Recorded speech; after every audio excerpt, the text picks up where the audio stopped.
if you're like me and you suck at school, you just don't put in any effort, you don't really go to class, what you can do is Jester Max the professor or your group members. You know, if you're a group project and you're the anchor, you don't really do your work, and the work you do is not really good. If you show up to the group meetings and make everybody laugh, nobody cares. If you can make people laugh, you can do anything.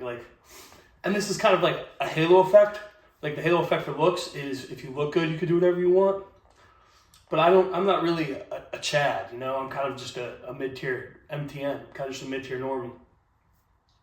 But what you can do is compensate for that with personality. You can kind of personality max and Jester Max and charisma max, but it's kind of humiliating. It's really quite humiliating, honestly, to have to sit there and jester to just kind of take the easy way out. But it's worth it because your alternative is study really hard or be a super involved, active participant in the group project.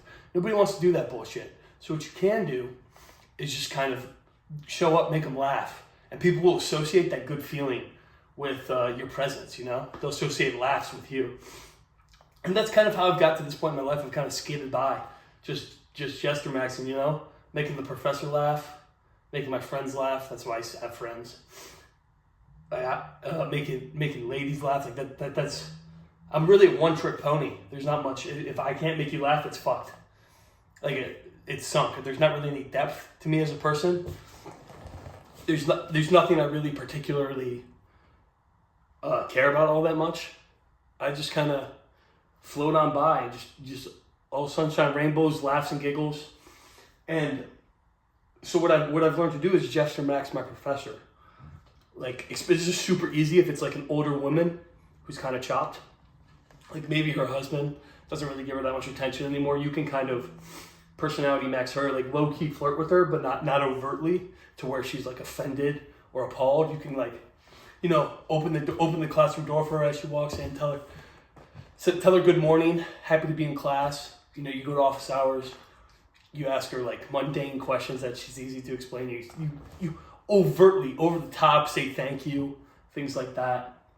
You know, tell her she's your favorite professor. She's so helpful.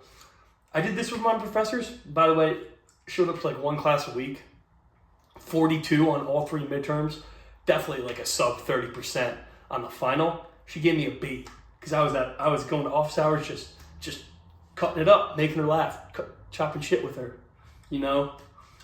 And if you don't want to do that, you can lie, Max. You can just lie, especially if it's a woman in a power position. You could take advantage of all that empathy that women have. You could just lie to them, tell them your brother's sick. It's like your brother's in the hospital, so you can't really, you can't really take all that time away from seeing him to do class stuff. You can really just scumbag it out. You can just be scumbag Max through life. It's really, and there's not really any drawbacks, honestly, because by the time people discover that you're a scumbag, it's like 6 months to a year down the line, and you're up out of there anyway, on to the next friend group, and you can just change personalities for every friend group.